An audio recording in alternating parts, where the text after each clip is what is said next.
Dummy coding allows categorical variables to be included in multiple linear regression by converting group membership into binary indicators.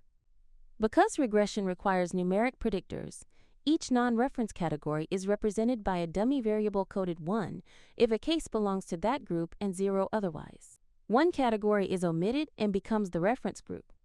The regression intercept then represents the mean of the reference group, and each dummy coefficient represents the expected mean difference between that group and the reference group, holding other predictors constant. In this way, dummy-coded regression directly estimates group mean differences within the general linear model. When a regression model contains only dummy variables representing groups, it is equivalent to ANIVA. For example, with 3 groups, 2 dummy variables are created, leaving one group as the reference. The overall F-test of whether all population regression coefficients for the dummy variables equals 0 is identical to the omnibus ANOVA test of equal means. If there are only 2 groups, a single dummy variable is needed.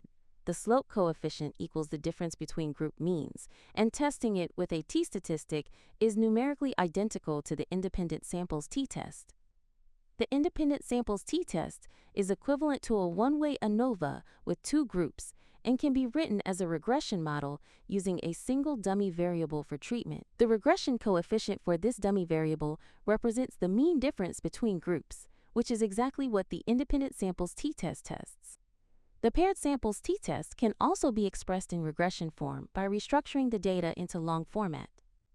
We include one dummy variable for treatment and additional dummy variables for participant IDs to control for individual differences.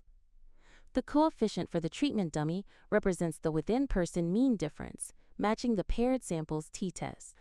In this sense, independent t-tests, paired t-tests, and ANOVA are all special cases of the same linear model. They differ mainly in how predictors are coded, but they share a common regression framework.